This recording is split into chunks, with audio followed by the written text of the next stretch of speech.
Okay, here is what we're going to walk through together today. First, we're going to uncover the origins of your defensiveness and pinpoint where it really comes from so you can finally take control instead of being controlled by it. Then we will spot the hidden ways that defensiveness is manifesting itself and sabotaging connection in your relationship. Yeah. After that, we'll teach you the 3 simple but really powerful steps you can start using right away to stop the defensiveness spiral in its tracks and create more emotional safety and regulated communication between you and your partner. And finally, as a bonus, we'll be sharing my passion project with you, which is the Talk Like You Love Each Other system that I've created. And I'm so excited about. And when you stay until the Q&A, we'll be dropping 3 free PDFs with bonus resources, including slides to this masterclass and 2 other awesome PDFs with info for you. And then staying online to answer whatever Q&A questions you have. So you will notice that next to the chat, there's a sign that says Q&A only. If you have a Q&A question, whether it's about the masterclass, about the content, about your relationship, something you're struggling with, please drop it in the Q&A section. That way it won't get lost and we'll make sure to get to it at the end of the masterclass. Yes. By the end of today's masterclass, you'll have real tools to communicate without walls, without shutdowns, without feeling like it's you versus your partner. So you can actually rebuild that emotional safety and get back to that feeling of being understood. Amazing. And I did see someone ask in the chat, if we can't watch the whole thing, will you get it in your email? Yes, you will get the replay in your email at some point by the end of the afternoon today. You'll get the replay, so you'll have a chance to watch it, and it'll be available for 4 days. But hopefully you can stay on live so we can get to your questions. Yeah. All right. So another question for you all. Why are you here today?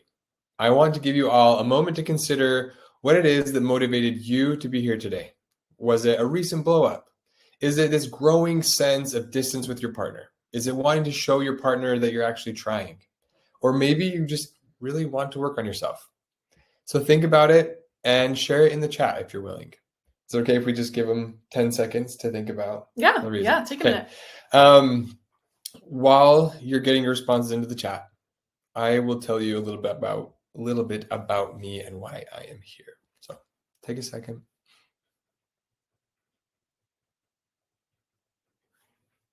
I see some responses starting to come in. I'm here because defensiveness was making it impossible for me to connect with Allie and to be the husband and honestly the person that I wanted to be. I felt like I had put up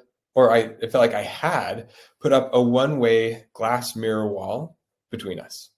Allie could see through to me on her side, but when I looked, all I could see was myself, just my own reflection. Every time she brought up a concern, it hurt because I made it all about me. Me not being enough, me not living up, me feeling attacked. And the more I focused on protecting myself, the more disconnected and withdrawn and isolated I ended up becoming. And as hard as it is to admit, defensiveness made me feel really self-centered. I was always protecting me, protecting my identity, blocking feedback that challenged my perceptions. It kept me stuck seeing only myself instead of seeing her. And that's why I'm here today. Because I don't want other people to stay stuck behind that same glass wall in that same cycle. And I'm so grateful that you are willing to do this work with me. It's so fun to be able to do this with you. And I see a lot of responses in here, recent blowups and wanting to have stronger relationship and better communication, would like to grow. We've had trouble working through conflict. We can't seem to get anywhere. My defensiveness is hindering our ability to resolve conflicts. All of these things we are going to help you with today. And so I'm just really grateful that you're here actually working on it. Yes. Now, by way of introductions, when I am not stepping outside my comfort zone online, I'm working as a data scientist, running, hanging out with our kids, and just blasting music so loud, Allie thinks I'm trying to lose my hearing early. Yeah, that's accurate. I like to think that we bridge the best of both worlds, which is, real life experience and then clinical expertise from my side. As you know, I'm Allie. I'm a licensed marriage and family therapist. I got my degree from Antioch University, New England. And honestly, this work for me is not just a career. It's a calling. I love it. I love working with people in relationships. I've always been a people person, like an extrovert times 1,000. And I've always loved love. I was one of those, I was boy crazy growing up, right? But I knew early on in my career that I didn't just want to be pretty good at a lot of things. I wanted to go all in on something that actually mattered. And for me, that was relationships, learning what makes them thrive, helping people who love each other stay connected, especially when life, stress, miscommunication try and pull you apart. And I have become truly obsessed with helping people communicate better, not just in theory, but in the messy, vulnerable, real life moments when it matters most. I love my clients. Honestly, doing this work is such a dream, and I'm so glad that you are here with us today. Yes. And just as a reminder, if you have any questions at all about us, about our work, about defensiveness, anything, drop them into the Q&A only section, and we'll make sure to answer as many as we can at the end. So make sure you're dropping them there. So to set the stage, let's make sure we can all agree on a definition of defensiveness. Okay, in relationships, defensiveness is that instinctive urge to protect yourself when you feel blamed, misunderstood, or attacked. Okay, you might justify, deflect, shut down, or even turn it back on your partner. And really at its core, defensiveness is what we do when we'd rather protect our pride than protect our connection. Yeah, exactly. It's that moment when you stop listening, you throw up a wall, and you try to distance yourself because staying present just feels too uncomfortable. So let's pause here. Has your partner ever told you that you're being defensive? Take a second. What were you feeling in that moment? Let me share a recent example from our own relationship, which you may have seen me share online. But a few weeks ago, Sean brought something up that had bothered him. He told me it didn't feel like I was really listening or that I cared about what he was saying. And that stung because listening is literally part of my job, the main part of my job as a therapist. And in that moment, I had this quick internal battle. I wanted to explain and to justify and say, I was listening, I'm just distracted, or, I had other things on my mind. That was my defensiveness, trying to protect my image instead of staying curious about his experience. And I'll tell you in a few minutes how that turned out, because it ended up being a turning point in that cycle for us. Yeah. It looks like we have a lot of responses coming in. You're exhausted. Yes. Defensive, offensive all the time, right? I see someone saying that it's like the root at divorce. Yes. Defensiveness is so corrosive. It's so corrosive. And what is the big deal? Well, if defensiveness is a normal reaction, like why is it so important to understand in our relationships? Here's why. You'll see I have a picture of Dr. John Gottman on the screen. Dr. John Gottman, a famous couples researcher and psychologist, studied over 3,000 couples for more than 40 years and found that defensiveness is one of the strongest predictors of divorce. He calls it one of the 4 horsemen of the apocalypse, okay? And when one of these 4 horsemen show up regularly, criticism, contempt, defensiveness, and stonewalling, that couple has a 90% chance of eventually divorcing. Okay, let me say that again, 90%. So if we care about keeping our relationships strong, learning to recognize and interrupt defensiveness is absolutely essential. Yeah, the reason it's so important to identify defensiveness in your relationship is this. When you're defensive, your partner stops opening up to you. And when they stop opening up, that resentment just builds because now they're thinking, oh, I should be able to bring these types of things up with my person, and I can't. And then with that resentment comes emotional distance and dissatisfaction, and then eventually the breakdown of the relationship. And this is why I like to call defensiveness the #1 relationship killer. Not because it always causes big blow up fights, but because it's more often quietly corrosive, like rust eating away at a bridge, okay? You don't notice the damage at first, but little by little, it weakens the foundation and the supports until one day, what felt strong before buckles and potentially collapses. Defensiveness quietly eats away at the trust, safety, and closeness that are the bridge that are keeping you and your partner connected. And the longer that bridge and connection is neglected, the longer it will take to repair. And I remember in our marriage, I used to get so mad at Sean because I felt like I couldn't express how he was hurting me without him bringing up how I was hurting him. It was like every time I tried to voice a concern, I ended up tiptoeing around his feelings, hoping he wouldn't be mad at me. And it felt so backward and I felt really angry. And it wasn't until we finally figured out that this was a defensive reaction on his part that we were able to address it. And he was able to learn to listen and hear me and validate me without having to protect himself all the time. And as a result, I feel so much safer and closer to him, knowing that I can share something and he'll actually hear it. Like I can reach out across that communication bridge and my words will make it through without hitting the defensive void or falling into the void. Yeah. And what changed for me really is that I stopped carrying around this mental list of everything Allie had done wrong. I used to keep track of every little thing because it made me feel justified whenever she brought up something hard. But it didn't actually make me feel any better. It just made life way heavier and it made connection way harder.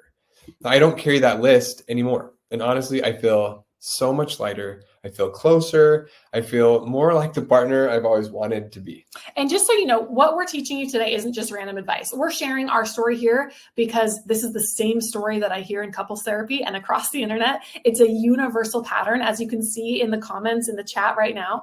And the tools that we are going to get into can be applied universally as well. So if any part of today resonates with you, stay tuned for when I tell you more about the Talk Like You Love Each Other system. I go deep on this topic on defensiveness in there because it shows up in every single one of my couples therapy sessions. And honestly, every single couple I've worked with would benefit from tackling defensiveness in their relationship. So amazing job for being here today. Let's jump in to where your defensiveness all started. Yes. Okay. Check in for a second and ponder this. Where do you think your defensiveness stems from? Take a moment and think about it quietly. Is it a fear of being wrong? Is it shame from childhood? Is it being stretched too thin emotionally? Naming it even just to yourself is a huge first step toward changing it. As a therapist, and I work as a therapist, I know that honestly, the best way to heal something is to truly understand it. We could, in this session, just jump right to surface level solutions and skip this origins part. But then in moments where your reaction feels deeper, you wouldn't have the right tools to tackle it and you could feel stuck again. So the first question you would need to ask yourself to heal your defensiveness is, what are the origins? Yeah. A few of the possibilities that can come up often for people could be trauma response, this good kid identity, a personality trait. Maybe you're highly sensitive. Maybe it was modeled by caregivers growing up, or you could just not be sure yet. We would love to hear from you in the chat. Which one of those resonates most with you? Go ahead and enter the number. And to help you go even deeper with this later, because just this could be an entire masterclass of its own, I actually created a full Understanding Your Defensiveness workbook that helps you unpack your personal origins step by step. And you'll be able to access that at the end of the masterclass if you're interested. But for now, for a second, I am going to tell you about my defensive origins. To understand my defensiveness, you need to understand my childhood. Growing up as a bullock, I felt that we had a reputation to uphold. I have 6 older siblings and 2 younger, and the brother that's just older than me was the rebel, as you can kind of see from this picture. I remember seeing the frustration and tears from my mom caused by some dumb decision that he made and thinking to myself, I'm not going to be the cause of more tears. And so that's what I became. I became the good kid. The one my parents didn't have to worry about. I became hypersensitive to criticism and negative feedback because it actually felt like an attack on my identity. Fast forward to marriage, suddenly anytime Ali had feedback for me, I felt attacked and immediately on the defensive.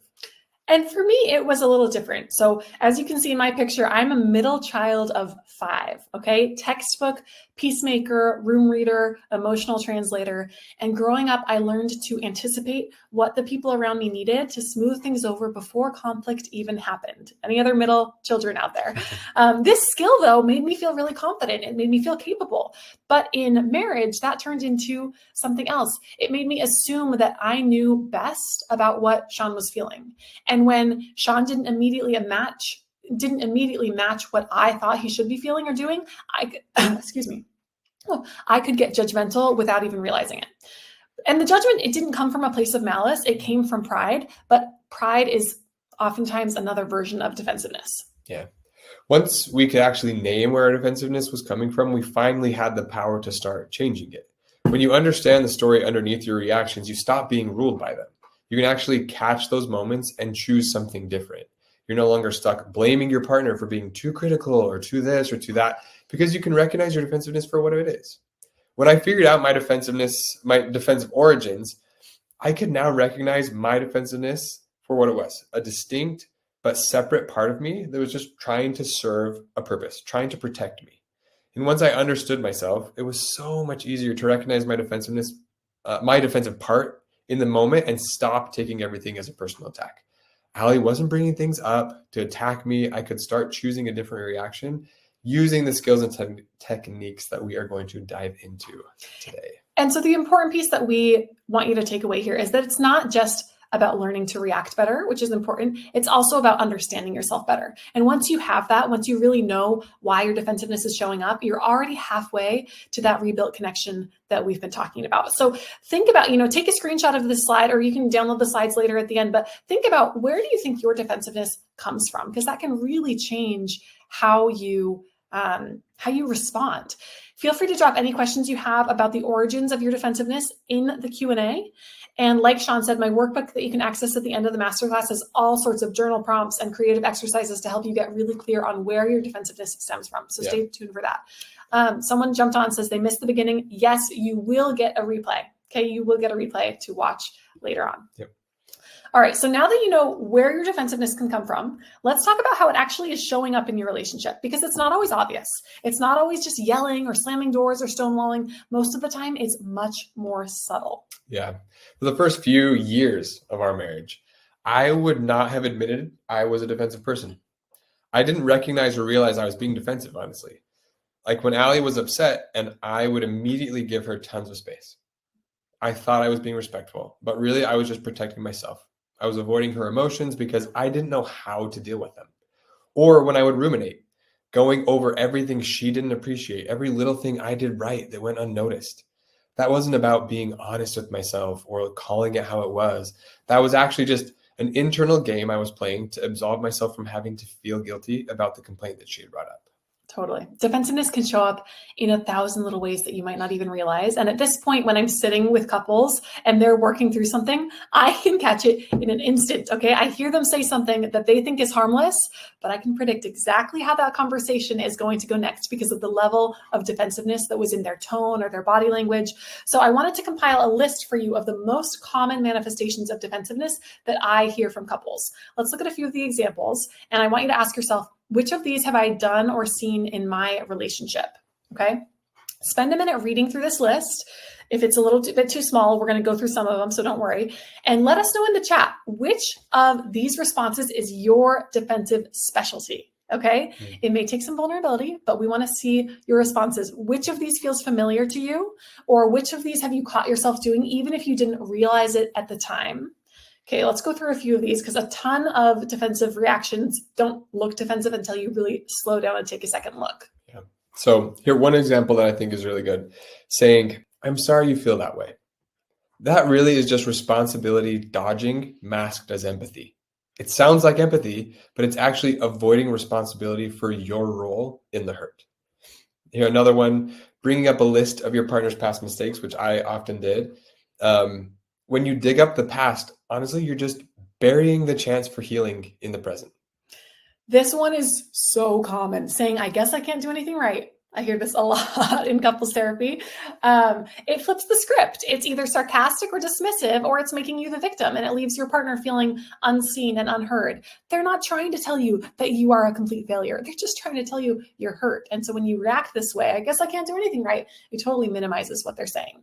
Or a lot of you said this in the chat, intention over impact. So immediately explaining your intention instead of acknowledging your impact, you're defending your heart when they need you to see their hurt. Okay, we're going to talk about how to do this differently in a few slides. Another one that people don't suspect is laughing or making jokes to lighten the mood. So humor can be really, really awesome in relationships and really helpful for conflict, but when you overuse it, it can be a defensive coping mechanism. It's a shield that says, this is too uncomfortable for me to sit with you here. Yeah. Minimizing, here's another one, minimizing the issue. It's not a big deal, right? You're really just trying to shrink their feelings down to a size that you are comfortable with, which is really common amongst all of these, right? You're trying to get the feelings and emotions down instead of actually meeting them where they actually are. Yeah. And if you have a question about any of these, please throw it in the Q&A chat and we will spend time on it at the end.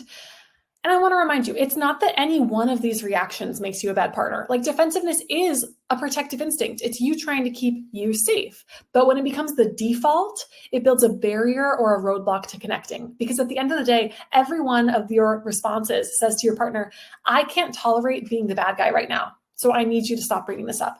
And that slowly erodes trust and safety. And there's one that I keep seeing you all saying here, explaining intention, explaining intention, explaining intention. In the Talk Like You Love Each Other system that I'm going to tell you about later, we go really, really deep into explanations versus excuses and the difference and how to make space for explanations that don't just sound like justifying your intentions. Yeah. So that's a really common one. Yeah. And what all these defensive reactions have in common is this: they let you off the hook emotionally.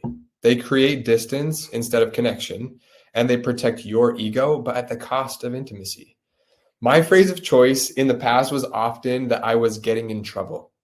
When I used to say that to Allie, that I was in trouble again, what I was really doing was just shifting the blame onto her rather than actually thinking about what I was doing that had been causing the distress. I used to get so mad when he would say that. I was like, So mad. if you're getting in trouble, you're making me a mom. You're not my kid. And that was that defensive cycle, right? So it's been years since you've said that. It's great. I purged that one. The good news is you don't have to stay stuck in that cycle, okay? The 3 steps we're about to teach you, the ones that helped us break out of it and helped so many couples break out of it, work no matter which of these patterns you have fallen into. You really can change, okay? I promise. And it doesn't have to be complicated. So let's jump into the steps. Yeah.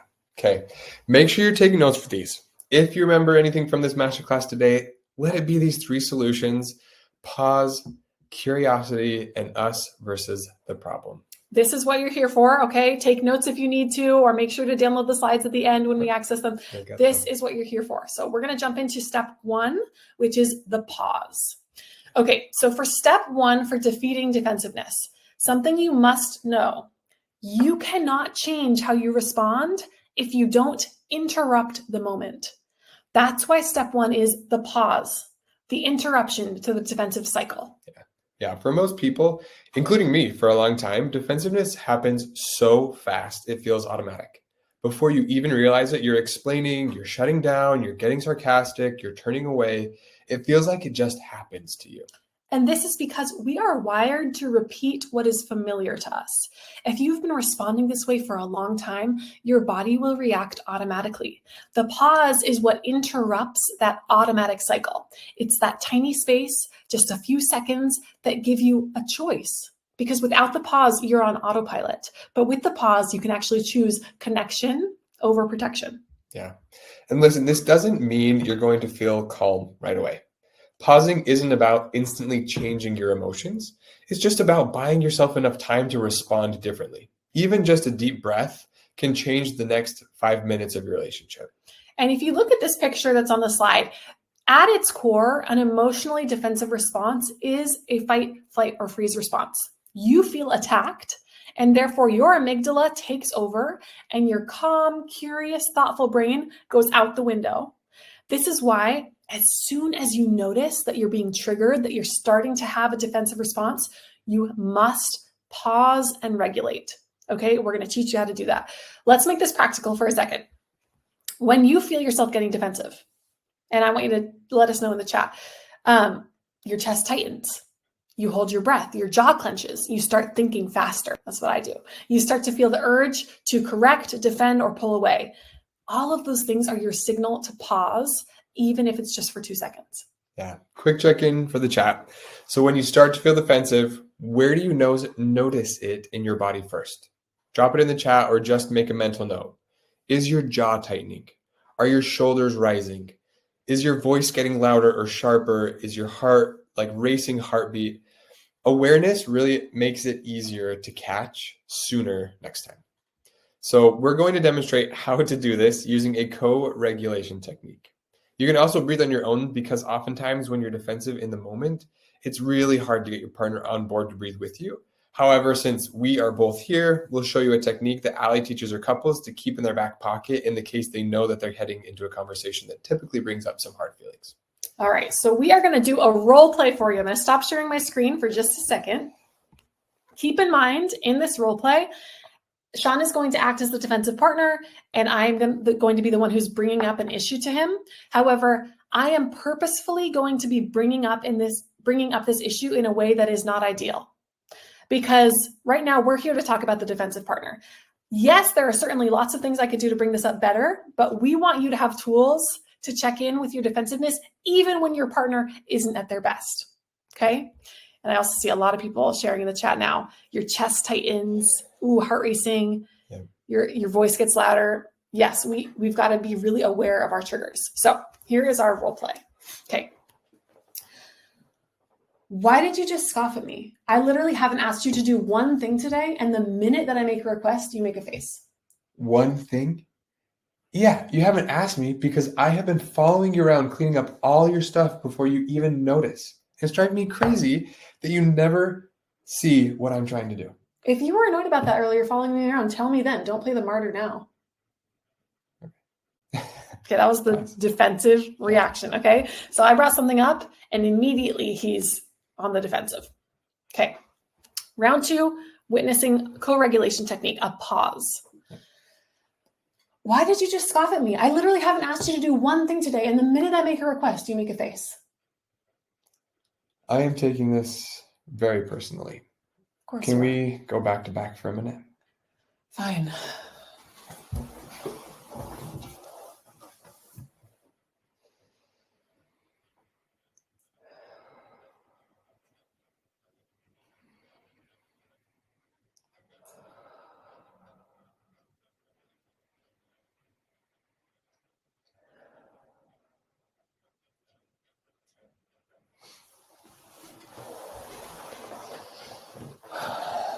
I'm sorry I made the face. That was not fair. I could have just let you know I was focused on something else in the moment instead of being rude. Thank you. Okay. You may be wondering what in the heck that thing was that we just did. Okay. This was called co-regulation, which is a technique to calm your nervous system with your partner. Co-regulation is when one person's nervous system helps soothe and stabilize another person's nervous system, often without needing a long conversation. This helps reduce your defensiveness and increase your connection.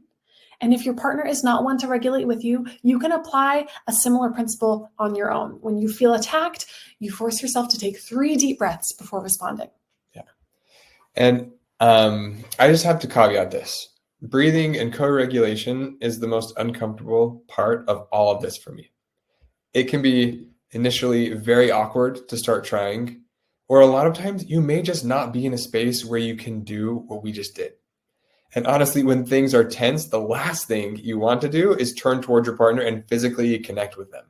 It takes a real willingness to step out of your comfort zone and try something new. And I can 1,000% promise you that it works. So we invite you to try this at home. Let your partner know beforehand you want to do this during a good moment. And then notice, meaning tell them in a good moment that you want to do this. And then notice what a difference it makes for you and your ability to stop the defensive spiral. On the slide are some ideas that work in private and also a few that are really good in public places, just like holding hands or looking at each other in the eyes. And I saw, someone in the comments said back to back is brilliant.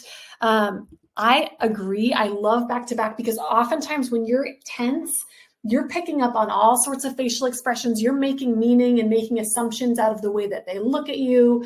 And that's usually not helpful. So back to back really helps you regulate. You're still connected. You're still together, but you get a minute to just calm down without making assumptions about how they're feeling based on their facial expressions. So just to go deeper on a few of these other techniques, we have soft eye contact. So you're maintaining gentle, non-intense eye contact during a hard conversation or after a rupture. This sounds like, can we just take a second and look at each other before we keep talking? Because a lot of times, if you just give yourself a minute to look at each other, you feel yourself regulate. You remember this is a human, this person's not attacking me. They're just a person. They're my partner. We're here together. Another one is matched breathing. So synchronize your breathing with your partner for a few breaths naturally without forcing it. This is actually what we did back to back.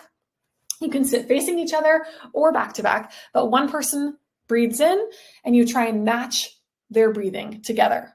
You naturally mirror each other. And then another one that's co-regulating is just gentle physical touch. So like a light, non-demanding touch, holding hands or a hand on their arm or their back. You can say something like, would it feel okay if I held your hand while we talk? Because this does need consent. So put your questions about the pause and co-regulation in the chat, and we are going to get them to the Q&A during the Q&A. I mean, not into the chat, into the Q&A only section. Put all your questions there so we don't miss them. Yeah. And one question that comes up often for people when we're doing these master classes is, what do I do if I can tell that my partner's getting defensive, but they don't want to pause? We created a printable PDF for you that has 10 scripts to use and say to your partner in this situation that will help interrupt the pattern and allow you to pause, hopefully without offending them. So we'll be able to drop that into the chat at the end of the masterclass. So stay tuned. That's one of the downloads that you'll be getting. Yes, that's one of the free PDFs that Sean expertly created for us. And also, as I've mentioned earlier, the Talk Like You Love Each Other system, I've mentioned it a couple times, but I have a full module of content all about the right way to take a pause without making things worse. And that's life-changing for couples who struggle with this, because sometimes, when your partner says, let's pause, let's take a break, you feel abandoned, but there's a correct way to do it so that doesn't happen. So if that is you, then listen up later on. Can I cut in right here? Yeah. It is so simple. The things that Ali is describing right now, of like looking at each other in the eyes, this like matched breathing, it feels almost too easy, but it honestly makes a huge difference. Again, because you are stopping and breaking that cycle. So I just wanted to reiterate. Totally. Super simple, but really powerful. So this was step one. This is solution one. If you're hoping to rewire defensiveness, the pause is the first wire to snip, because once you pause, you create space. And once you have space, you have options. But knowing what to do next is just as important as the breath that comes before it. So step two is to get curious. Defensiveness makes us selfish. We start only thinking about our experience in the moment and become totally inward facing. So in order to diffuse that response, after you've taken a pause, you have to force yourself to get curious and ask your partner a question. Yeah. Curiosity really is the antidote to defensiveness. When you're defensive, your energy goes inward. How am I being attacked? What did I do wrong? How do I protect myself? But when you're curious, your energy starts to move outward. What is my partner feeling? What's hurting them? What do they need? Right? Yeah. And that's the shift. It's from inward to outward. It changes everything once you can turn towards your partner. It softens you and it signals safety, and it makes your partner feel less alone inside whatever they're experiencing. So curiosity is what keeps hard conversations from becoming lonely conversations. Yeah. And this is a really weak point for me. When I am defensive, I tend to really forget completely about Allie's experience of the situation. And I become totally 100% me focused. So many times when we're repairing after the fact, she has to remind me, hey, it would mean a lot to me if you would ask me more about how I was experiencing the situation. It would show that you are considering me and understand it's not just impacting you. So what I've learned through this process was that there are 3 types of questions that we can ask to help with that: rhetorical questions, solution questions, and deepening questions. And I want to know in the chat too, does your partner ask you questions, or do you ask your partner questions about their feelings? Why or why not? And we're going to talk about a reason why some of you who are more defensive probably don't ask questions. I also saw a chat about, are we going to get the PDFs? The PDFs are going to be like part of the presentation at the end. So if you can't watch the full thing now, when you go back and watch it later, you'll be able to access them. Yep. Yeah, so don't worry about that. So let's talk about the 3 types of questions. A rhetorical question is one that you already have an answer to, or you don't really want an answer to. For example, if you are bringing up to your partner that you felt rejected because they seem to be avoiding sex, their defensive rhetorical response might be, oh, I guess I'm just supposed to be in the mood all the time, no matter what. Yeah, they're asking you a question, but that's not a helpful question. That's a rhetorical question. Yeah. The next one, a solution-oriented question. It has a time and a place, but people often jump here too soon, which can feel like you're trying to rush the conversation and get out of having to listen to your partner's feelings. Defensive people overuse solution questions to avoid actually emotionally taking accountability for the hurt. A question like this could be, so what should I do next time so you don't feel rejected? Right? You can see how it's not a bad question. You may genuinely want to know what to do the next time, but if you rush to that before understanding why they felt rejected and how it impacted them, they may not feel like you actually care. I can guarantee that a lot of you on this call are pros at asking solution questions, okay? If your partner has ever called you out for trying to fix their problems, it's probably because you're asking solution-oriented questions instead of deepening questions.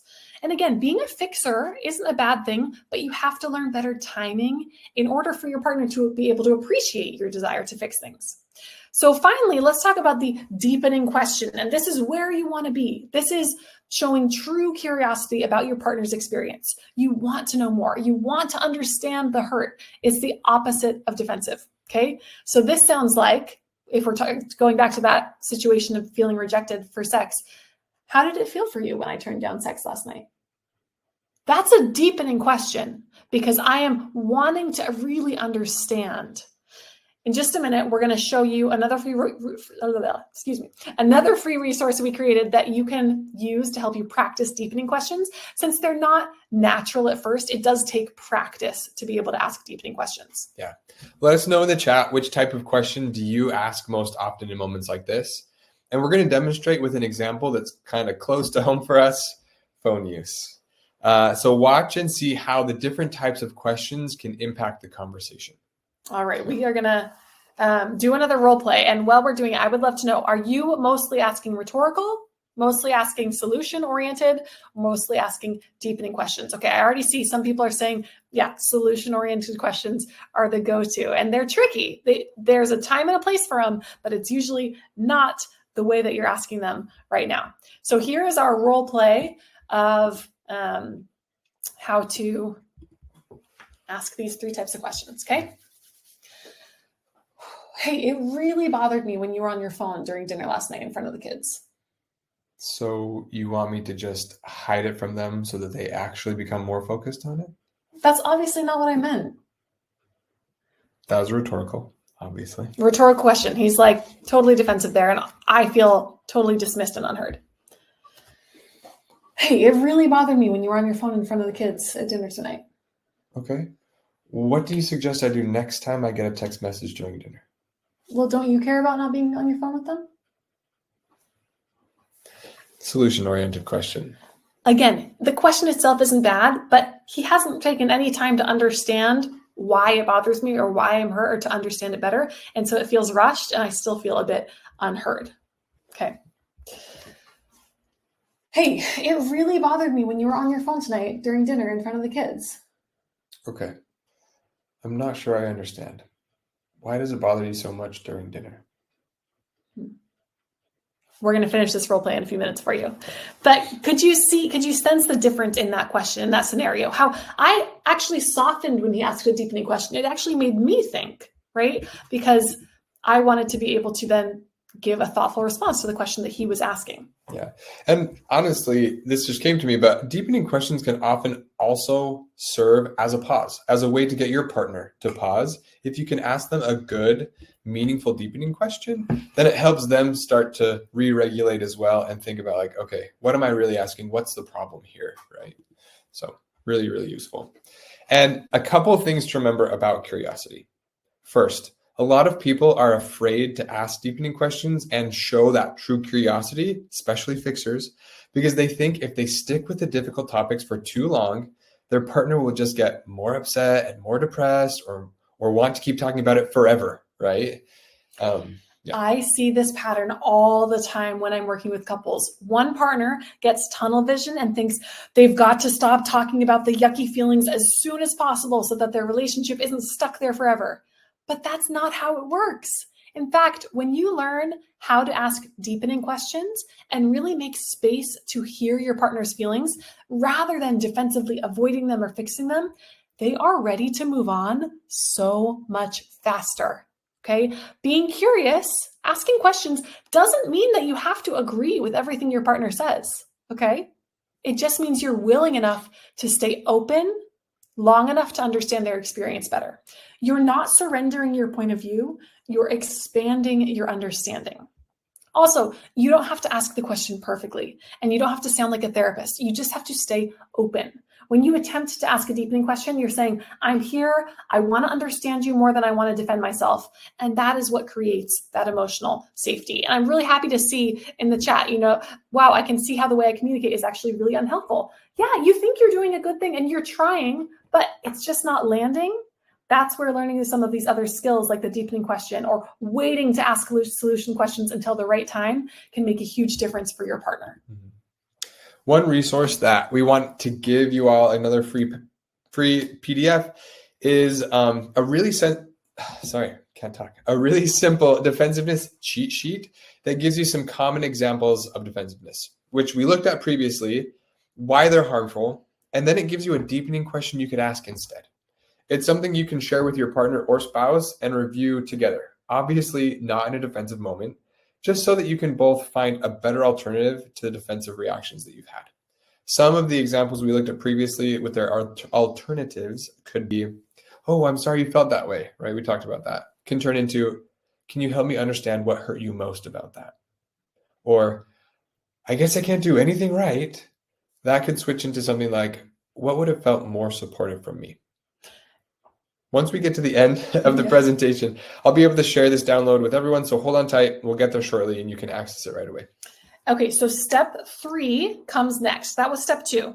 Step 3, after you've paused to regulate, then after you've gotten curious and asked your deepening question, next comes your mindset shift. Moving from me versus you, tit for tat, keeping score, to us versus the problem, okay? This mindset shift really turns defensiveness on its head because defensiveness says, this is me versus you.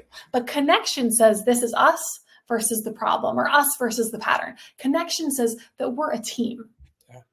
Actually, one of the first reels that I ever did with Allie was an airport reel where she asked to go get some food in the airport, and I responded saying it was too expensive, and we started going at each other. But then we shifted our mindset to think about a common enemy and remembered that our enemy was just an early flight and lack of sleep. So when you shift your mindset from me versus you to us versus the problem, it's so easy to put defensiveness aside because you remember, oh, we have the same goals. The same goals. We both want to feel loved. Both you and your partner want to feel loved. You both want to meet each other's needs. No one goes into a relationship only wanting to be a taker. You want to give to each other. You want to meet each other's needs. You both want to feel accepted. We both want to be good parents, supportive friends. I promise you have so many shared goals and values with your partner. And when you can recalibrate and focus on that, you're able to drop the defensiveness completely. When you can make that shift to us versus the problem, you immediately lower the emotional temperature. You stop needing to win and you start wanting to understand. You stop fighting each other and you start fighting for the relationship. The formula for this, for us versus the problem, is simple. If you are having a disagreement, think about a shared goal or value that you both have, and then state that goal and ask, how do we get there? For example, it feels like the problem. It feels like phone use is getting between us. How can we work on it together? Here are a couple more specific examples of what this looks like in practice. So maybe one is housework overwhelm, right? The me versus you says, you never help enough. I'm tired of doing everything. And then the us versus the problem is, it feels like the way we're dividing housework isn't working for either of us. How can we make this feel more fair? Another example with parenting could be me versus you. You're too hard on the kids. You don't listen to them. And then us versus the problem is, I think we're both trying to raise kids who feel heard and respected. How do we stay aligned when we see it differently in the moment? I love the how do we stay aligned when we see it differently in the moment, because you can see it differently. That's okay. It's not about agreeing with each other all the time. It's about staying aligned on those underlying values, even when you have a different approach. So we're going to go back to our example with phone use, and we're going to look at what all of these put together looks like. Okay. The pause, the oh my gosh, the question, the curiosity, and then us versus the problem. Yeah. Okay. Hey, it really bothered me when you were on your phone tonight in front of the kids at dinner. If I'm honest, I feel immediately triggered when you say that. Can we breathe for a second? Okay.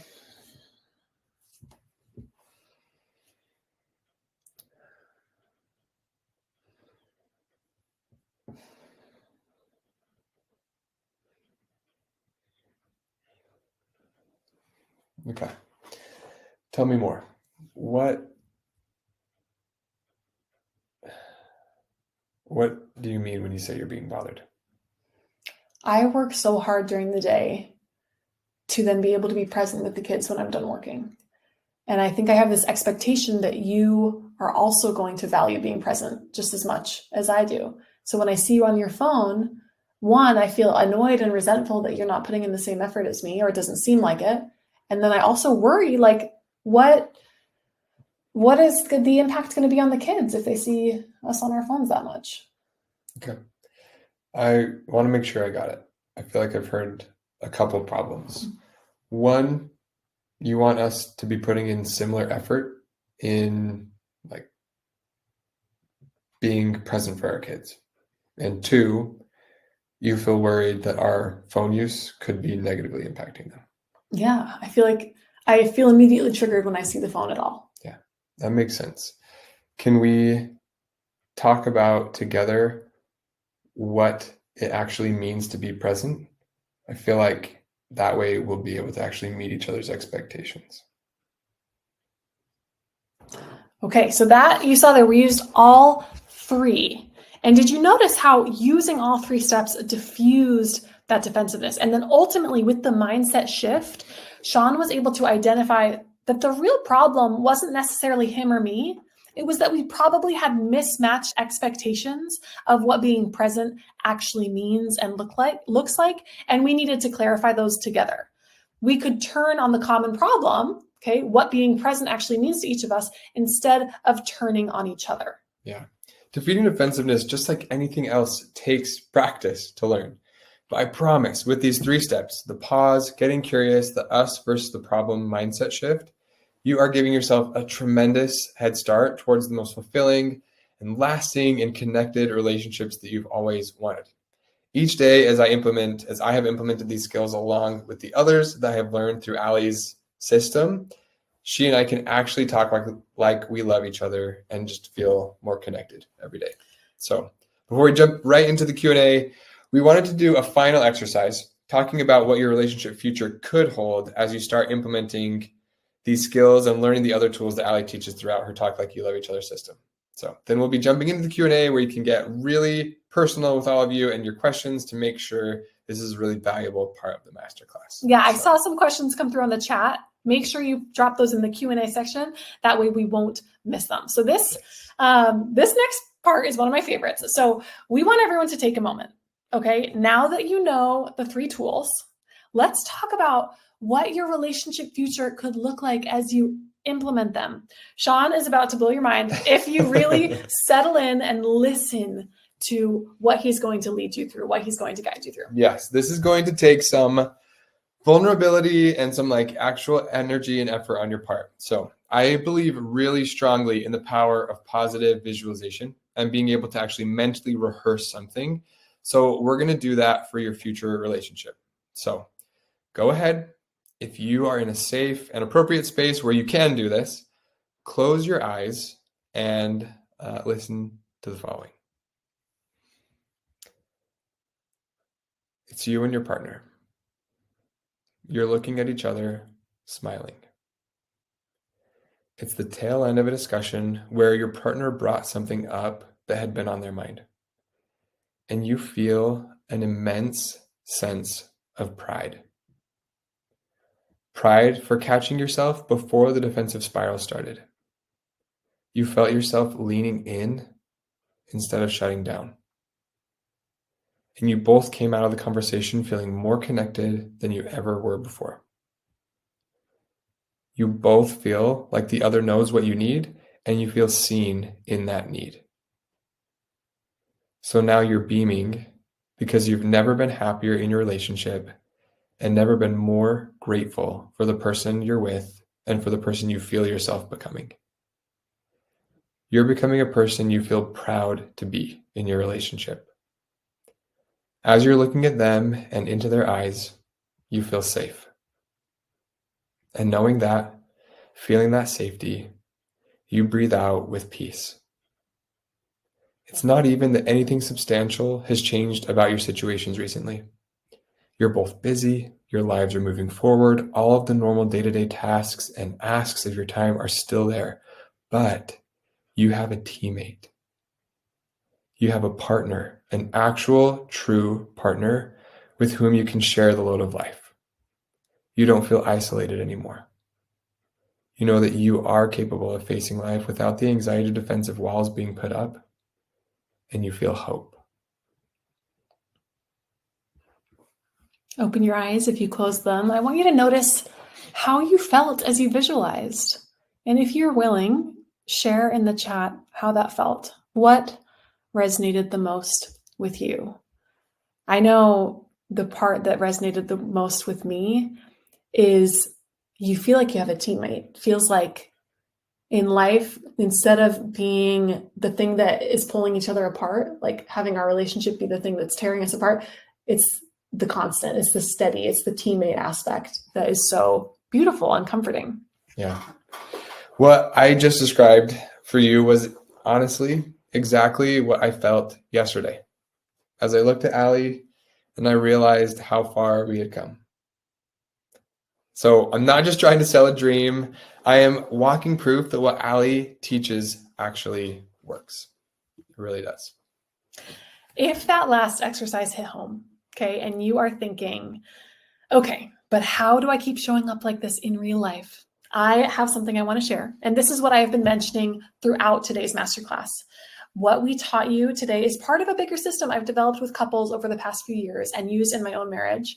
It has changed everything for us, from miscommunication to disconnect to feeling seen, supported, and back on the same team. And I love seeing you in the chat. You know, it felt good to imagine being synchronized. Relief, love, being on the same team, having a teammate I can count on. I love the proud moment of being able to combat the situation and having it bring you closer. That is such a piece of pride. Anyway, so we are going to tell you just for a second that even though I loved my husband, I love him, we kept getting stuck in dumb fights. And I realized it wasn't about love. Okay. It's not about love. It was about skills. And once we had those, we fought less, we felt closer, and we started actually hearing each other. And I have since taught that system to hundreds of couples. And now I want to walk you through it too. So I'm introducing Talk Like You Love Each Other, my signature course that gives you the step-by-step tools to help you stop feeling stuck in frustrating patterns, communicate without defensiveness, address issues without shutdowns, and finally feel safe, respected, and close again, even during the hard stuff. Okay. Yeah. Here's what you would walk away with. A way to bring up issues without triggering shutdown or blame. Tools to stop reacting defensively and to start responding with clarity. The confidence to express what you need without losing connection. A plan to repair fights instead of repeating them. And the exact words and tone and timing that make all the difference. It's like having Allie coach you personally through the hardest parts of your communication. You will watch me teach the skills. Then you'll see real couples using them. Okay. I didn't want this just to be another talking head course. So I filmed, with consent, real couples in real sessions navigating real challenges. Why? Because watching others transform helps you see what's possible. You've heard our story today, but you can see many other stories of what's possible and how it applies to your relationship. You don't have to take my word for it. You can witness transformation happen for people who are dealing with the same issues that you are facing. One student messaged me after they had completed the course. They said, taking this course has transformed the way I approach communication in my relationships. I've learned how to step back, see the bigger picture, and truly understand what my partner needs in moments of tension or misunderstanding. The tools and frameworks provided helped me move past surface level reactions and instead focus on building a deeper connection. Yeah. Another student said, this course didn't just teach me to communicate better. It taught me how to foster trust and intimacy through meaningful dialogue. After taking this course, I feel more confident, intentional, and empathetic in how I express myself and listen to others. I can't recommend it enough. That's what the course Talk Like You Love Each Other is designed to do. Create change in how you feel and how you show up in your relationships. It's not just insight, it's actual shifts in how you talk, listen, and connect. Yeah. So here's how it works. I have gone through it. I have done all of it. There are 5 core modules. Each has short video lessons. You'll see the skill, you'll watch it applied, and then you can practice it with reflection tools. And you get lifetime access and can go at your own pace. You do it solo or with your partner. Either way, it works. And today, as a thank you for showing up live to the masterclass, I am giving you $50 off the course, which with the code DEFENSE. So that brings the price to under $200. It's less than the cost of one therapy session for tools that can change the entire trajectory of your relationship.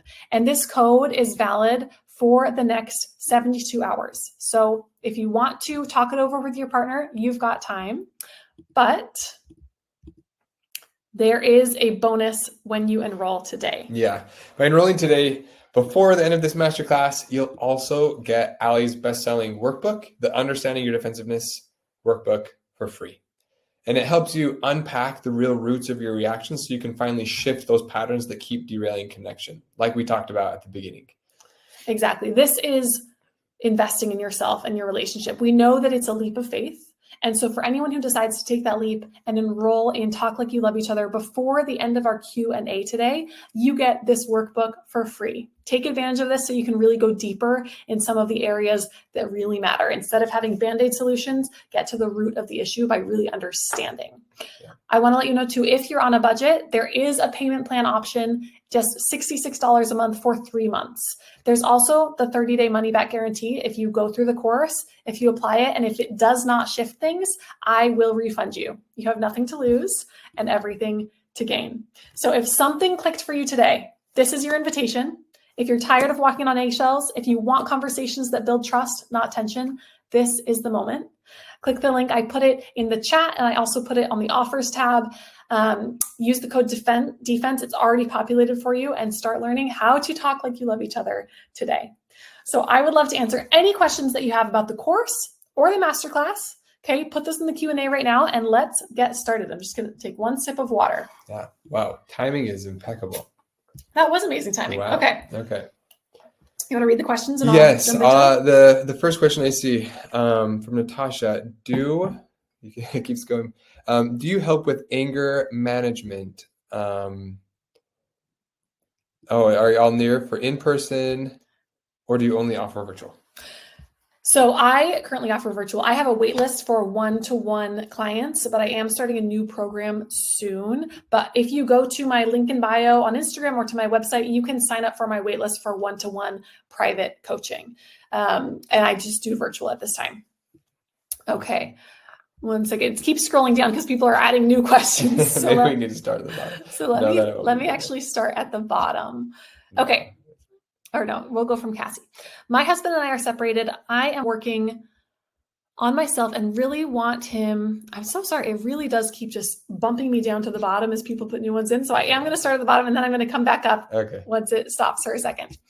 Question from Tom. How do you suggest bringing these lessons to a divorced partner? We are still great friends and speak often. I'm not saying it would heal our lost marriage, but I think it would be healing for both of us as individuals and the nature of our friendship currently. I think that's really, really beautiful. I'm actually working with certain couples right now who are separated and doing the same thing, wanting just some closure on their communication patterns that really damage their relationship.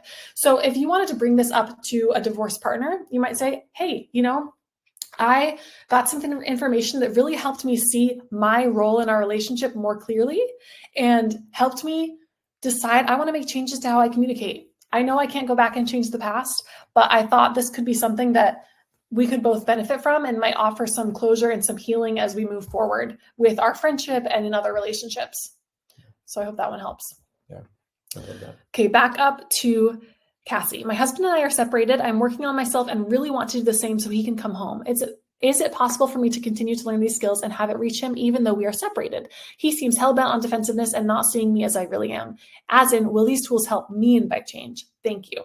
First of all, good on you for being the one to just own your part and say, I can't change another person, but I am willing to really try my best and really show up as the partner that I want to be, regardless of how they are. That takes bravery. It takes courage. And I just want to say thank you, because there are a lot of people who give up and don't try that. So thank you for actually caring so much. Yes, these tools can help soften your partner. I cannot guarantee that your partner will change, but I can guarantee that the energy that you bring into those conversations will have shifted. And truth be told, their initial reaction to this shift might be a bit of confusion. Like, what, why are you being so calm? Why aren't you attacking me like you normally do, right? There might be that initial confusion, but as you are consistent, as you consistently regulate yourself and set those boundaries, that will rub off on someone and they will be able to see, you know what? I can't communicate with you the way that I used to because you simply are not taking it anymore. You're reacting calmly. You're asking questions. Okay, I guess I better change the way I'm approaching you. So you absolutely can do, the whole system on your own and hope that it rubs off on your partner, but I obviously can't guarantee that they will change. Yeah, I think the positive side effect, though, of learning these things yourself is that they do have an impact on the other person, right? When we talked about all these skills today in pausing and understanding how to ask deepening questions, when you start doing that, it is going to make a difference in the way that you're communicating, and it would rub off on them when you can have those conversations to that person. So definitely. Okay, I'm just responding to one question in the chat.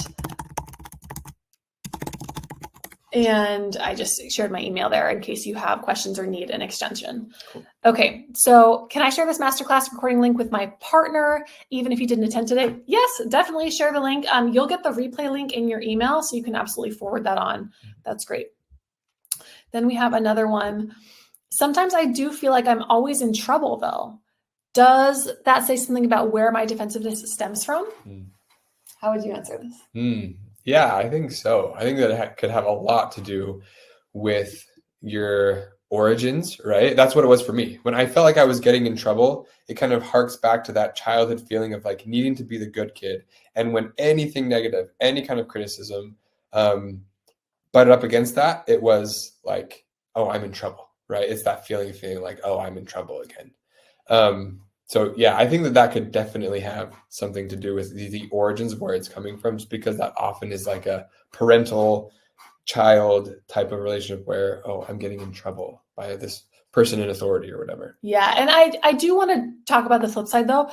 There will be people here in this masterclass who do have partners who are criticizing them unfairly, maybe even emotionally or verbally abusive. Like, if that is your situation, I'm not trying to gaslight you into telling you that you're the problem. Absolutely not. There are crappy partners out there. And so if you feel like constantly, no matter what you do, you're always in trouble, then that could very well be an issue with your partner and the way that they are responding to you. So I don't know your situation. I don't know your partner. I do believe that for many of us, a lot of that feeling of shame and guilt and trouble, it does stem from childhood. However, this is definitely something to bring up with your partner and share with them. I feel a lot of the times like I'm in trouble, and I don't think that's helpful to our relationship. Here's why I think it might be happening. What do you think? And see if they're open to kind of examining how they are approaching you about things. Yeah. Okay, here is the next one. Right. Okay, from Wendy. Could you address how to manage the pause step when defensiveness comes to myself, but in... Can you hold the cursor? I can't hold the cursor. Everything keeps jumping down when I'm trying to read it. Could you address how to manage the pause step when defensiveness comes to myself, but in group family situations where conversations is going faster and no space to pause? I really appreciate this question, because this happens often, especially we both come from huge families, and it's very common to feel like kind of overwhelmed by all the inputs and think, if I don't jump in right away, they're not going to come back to this. I'm going to lose my chance to express how I'm feeling. So I would really try and focus on individual regulation techniques in this situation. There are a few that you can do pretty fast, but do help ground you.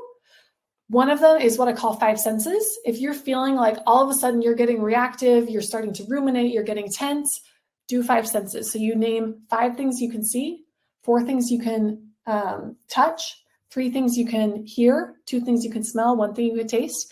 All that does is it gets you back into your body and helps you pause some of those racing thoughts, and so you can ground yourself back in the moment. You feel like that's good in a group setting? You could do that. Well, you can. You're like naming it silently in your head. Yes, you're naming that silently in your head. Yeah. You're not doing that with the group. Another thing you can do if you want to do involve the other people that you're talking with is reflect back what they're saying. Okay? This will slow down the conversation. Say your mom says XYZ. Before jumping in, you say, wait, Mom, did I just hear you say XYZ? Is that what you meant? That gives you time to process while you're then reflecting back what they said, and it just slows down the conversation and makes sure that there aren't misunderstandings happening. And so that is another way to kind of diffuse the defensiveness in the moment and pause things or slow them down when you're in a group setting. It's just reflecting back what you're hearing from everyone. Let me just check this chat message real fast. Thank you, email sent. Amazing. Good. Okay. I'm going to read this next one. My voice is dying. Yes. Okay. So it's this one from Sue. I am normally a screamer while fighting, but my partner switches off when I do this. While I am angry, I find that it's very hard to breathe when he would not reply to me or give me a response. Is there a way I could change my mindset? I appreciate you being so vulnerable. And I wouldn't say that I was a screamer, but I would say that I used to like to raise my voice because that made me feel alive. And I felt like if I can just get him to react to me, then maybe I can win, or I can prove my point. And it would just make me so mad. He would just shut down, walk away, and not let me raise my voice or not react to it. And I would get so angry. So I can relate to you on that level. But what I would really have you focus on is what is happening before you start screaming. Because I highly doubt that you are completely fine and then you just start screaming. I am pretty sure you probably have multiple triggers that when you get really aware and in tune with your body, you start to realize, oh, usually 3 minutes before I start screaming, I start to feel my chest racing or my heart racing, or I start to get really tense in my eyebrows. What I would have you do is really get in tune with all of those triggers. And that is when it's going to be way easier to pause when you notice that initial trigger. Because once you're screaming, sometimes it feels like a lost cause. Okay. So get in the habit of tracking what's happening before you get to that point, and then work really hard to implement the pause techniques we talked about before you get to that screaming point. Yeah. Anything you want to add? No, I think that's really wise. Okay. Definitely. Okay. Question from Kiara. I can get caught in a deepening question loop to the point where it can feel kind of draining to my partner, being put on the spot to keep going to such a deep place on the spot. We're trying to establish a regular space and time to explore deeper issues so that this doesn't happen as much. Do you have other tips for how to help deepening questions not feel so draining on the partner receiving the question? Whoa, good question. I love that. First initial thought was I actually have another free masterclass called the Relationship Reset, where I teach you how to do a 7-step set relationship check-in with your partner. It's very guided. There's a format. There are certain questions. And this is the perfect place to contain some of those conversations because of the way that the check-in is formatted, it doesn't allow you to go off the deep end with 100 deepening questions. So I would say check out my other free masterclass. That is at my link in bio on Instagram. I need to put it on my website too, but that's where you can find it for now. But do you have other tips for how to help deepening questions not feel so draining on the partner receiving the question?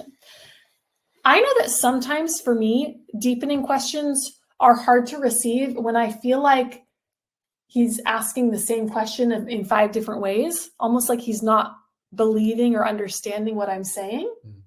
And then I feel like I have to just keep re-explaining the same thing over and over again. And that can be a little bit draining. So I would say, think about the deepening questions you're asking. And if you're asking very similar questions kind of over and over just because you're not understanding, get rid of all the extra questions and just say, hey, I'm not sure I quite understand. Or is there anything else you really want me to understand about this? Kind of give them the power to share, to say when they're done sharing or not. Is there anything else you want me to understand from this? And once they've said that, then take a break and don't come back with the deepening questions for a little while. Just accept kind of what they've given you and sit with that for a minute. And then if you still have questions later, bring it up in your check-in or bring it up at a later time so they have a break to process. Yeah. I think also being a person that it can be hard for me to want to go to that deep level sometimes, or to feel, oftentimes it's not that I don't want to, it's that I don't know how. I don't know what I'm feeling. I don't know what response to give because I haven't had enough time to really like think about that myself. So I think maybe finding a way as well to give them something agreed upon beforehand, and tell me if this is wrong, Allie, but like coming up with some sort of like opt out that they can take in a moment and say like, right, if I feel like I have permission to be like, I don't know, I'm not sure, then I don't feel so bothered by you continuing to ask me questions. If I have an opportunity to also be like, I'm not sure yet, I need to do more thinking myself. I think I would get more flustered personally. I'm just speaking from my personal experience. If they're coming at me with these questions and I just don't know what to respond, but they're expecting that response. Yeah. And in our relationship, like Sean is a longer processor than me. And so he will often say something like, I know that I'm upset, but I'm not sure why yet. Can we come back to it later? Yeah. And I have to be able to give him that space and say, yeah, let's come back to it tonight, right? Because some people just take longer to process. Okay. Question from Mega. I'm in a long distance relationship. How do I apply your techniques with my partner? We're mostly on call or text or video calls at the time. So one of the couples I work with in the Talk Like You Love Each Other system and course that I shared in the chat is a long distance couple. And so we talk about some of these techniques. But with co-regulation, I think eye contact via FaceTime is a really good one. If you have the budget to buy one of those, they're like these long distance blankets that you can put on, and you can push a button and it will send like a little warmth to your partner in their blanket. I have no idea. They're really cool for long distance because it's that physical element. It's like me sending you a little hug that you can actually feel. So I recommend those for some of the long distance couples that I work with. But as far as the defensiveness, there's a couple things. Like face to face. So if you can be on video call, this makes a big difference for the way that you are interpreting your partner. Tone, everything is so much harder to interpret via text or even via phone call. You might feel like they're distracted by something, but you can't see what it is, and then you get annoyed. So as many of the deeper conversations that you can have via FaceTime, that will help a lot with some of these skills. Okay, we did Tom's earlier. Okay, I think this is for you. How did you come to accept that you're the defensive person in your relationship with Allie? Oh, okay. Time.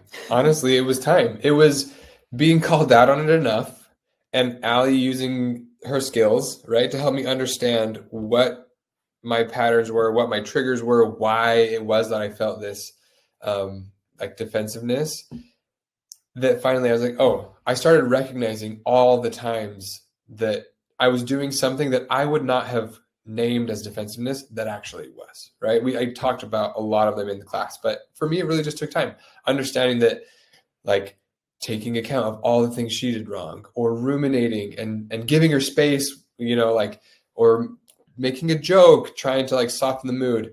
I realized all those things were hitting home of like, I'm just trying to minimize her emotions. I'm trying to put the blame back on her. I'm trying to make sure I don't have to feel the hurt or pain or be the one in trouble, right? So it really was just time for me. And we had a cool moment last night. Actually, we were running through this presentation, practicing it, and there was a piece. We were changing something about one of the slides that in the past would have maybe made Sean defensive. And all I had to say to him was, hey, please don't take this defensively. And he didn't. But in the past, me saying that itself would have made him defensive. And so we have come so far in, like, this is what we taught you today is kind of like the starter pack, right? Once you get enough practice, once you do it enough, you'll be able to change the language so it fits your relationship. And you'll get to the point where you'll be able to say, babe, please don't take this defensively. Can we talk about this thing? And they'll actually be able to regulate themselves and not take it defensively. Yeah. And so it takes so much practice, but it's totally, totally possible. Yeah. We were talking about it, and she said that to me, and I said, if you would have said that to me 5 years ago, I would not have not been able to take it defensively, because I would have immediately gone to like, well, why do you think I would take that defensively? Why don't you think I can't handle your feedback, blah, blah, blah. Like exactly that reason, right? I would give that kind of reaction. So yeah, we've come a long way, which is awesome. Okay, we got 2 more questions. How would you recommend reacting to my narcissistic dad, who I know will not change or has the empathy to apply these skills? Right now, setting hard boundaries like disengaging is my only strategy. This is so, so hard, Claudia. And I just want to validate, like, parents in and of themselves are difficult, but especially narcissistic tendencies are really, really hard. And so this is probably the hardest thing as a therapist, is working with narcissistic tendencies, because it's really, really challenging for them to take any responsibility and have them change it all. So honestly, my initial reaction to your question is like, keep doing what you're doing, setting really hard boundaries. And at times when you need to disengage for your own sanity and for your own mental health, that's what you have to do. And instead of imagining a different outcome with your dad, allow yourself to grieve the relationship that you have in the moment. I'm not saying it's lost forever. There are certainly cases in which people have changed, but allow yourself to feel and to grieve and to say, I wish that this was different and I'm really sad about it. And I know that setting a hard boundary is what's best for me right now. And I just want to send empathy to you in that situation because it is really challenging when you're dealing with narcissism. Okay, question from Sarah. What would you recommend if your partner immediately shuts down and is not ready to co-regulate or speak at all? This, in the Talk Like You Love Each Other system, this is what I'm talking about when I say the module all about how to take a pause, because when you don't know the right way to take a pause, it feels like a shutdown. And they don't want to talk, they don't co-regulate, they don't speak, they don't come back to it. And then you get anxious and you pursue, and it creates this whole pattern. So I definitely recommend checking out the course.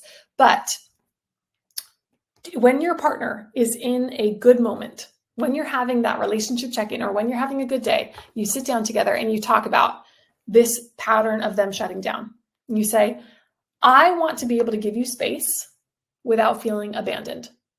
So what do we need to do to make it so that you have space to process and that I feel confident and reassured that you will come back?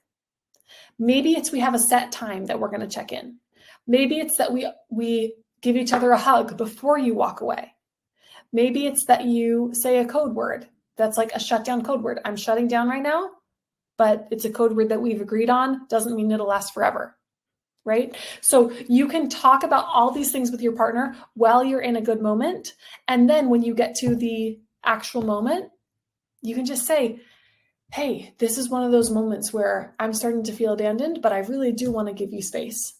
Can you reassure me with one of these things or one of these strategies that we talked about earlier? Yeah, that's one that we've used a lot. I need pauses. I need time to just think about the situation, think about what I'm feeling, etc. So we oftentimes, and Allie has a lot of reels on this as well, where we show, how does it go for us when we ask for a pause or say we need to take a break? Yeah. Okay. Question for Inger. How long has this process taken you? So I'm thinking 2020 was the first time we tried couples therapy, like as patients, as clients. We lasted 5 sessions. We did not enjoy couples therapy because we would go into sessions feeling good and then we would leave in a fight because we felt like these therapists were just like digging up issues that weren't there before. So that was what, 5 years ago. And since then, probably, 2021, 2022, we really made some good headway. I think after that experience. Well, that's when you were starting to do that's when I was seeing clients a lot more often. So, 3-4 years of like continuous learning, and we're not perfect at this. Of course we're not. We get defensive. Like it's natural, normal. But the cool thing now is that instead of our fights lasting 2 days, they last 2 minutes or 20 minutes, right? We can repair so much faster because we have that shared goal and understanding of wanting to remain connected. Yeah. And we took all the time so that you don't have to. Hopefully all of these skills and techniques that have been shared help you so you don't have to take years. It can take days. It can take a week. It can take some months, right? For you to continue to practice it. But really it's things you can learn quickly, and then just it's time implementing. Yeah. It's practice. It's repetitions. Totally repetitions. If your partner is an avoidant, is it possible to engage them here? Yes. Okay. I used to have this review in this masterclass, but I took it out for this one because it was a bit long. I had this woman who said, my husband does not want to go to therapy. He totally wants to avoid these issues. I was, tooth and nail? Yeah. To get him to do this course with me. But I've convinced him that we'll just watch one of the short videos a night. Right.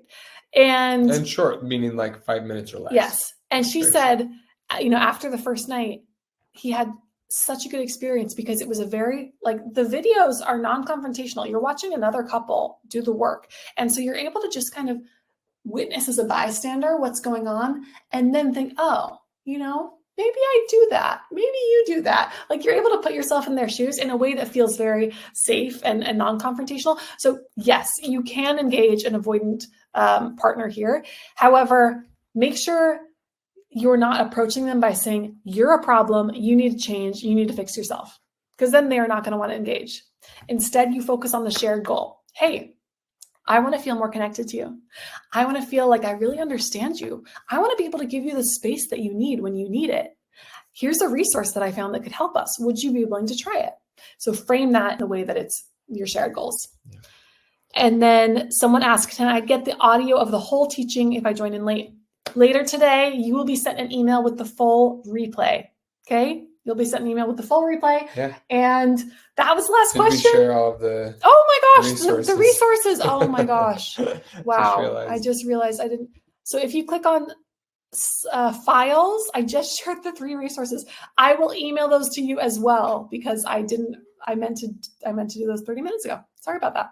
So if you click on files, you can download the free PDF, the Break the Cycle cheat sheet, the presentation slides, the You're Getting Defensive Interrupters, and you will also get those emailed too because I forgot to put them in sooner. So sorry about that. Alrighty. That was all the questions. Thank you all so much for being here. I appreciate you. Any final words? No, thank you all for being here. It goes to show how invested you are in the success of your relationship, how invested you are in just being a better person. So give yourselves grace, give yourselves like the congratulations. I don't know what's the word to say, like give yourself some respect for being here and being willing to engage. And I saw a lot of attention and action going on in the chats. It's just awesome. I hope that this was helpful, and thank you for being here with us and being gracious with us and me, especially as I'm not much of a camera person, I feel. So thank you. I saw one last question from Janice. So now is when you get the defensiveness workbook for free as well. Later, you still have access to the discount, just the workbook is separate. So to answer your question, I'm going to leave this up for a few minutes. I'm going to just turn off our camera and audio. So, if you need the links for a few more minutes, all good, but have an amazing rest of your day. And thank you so much.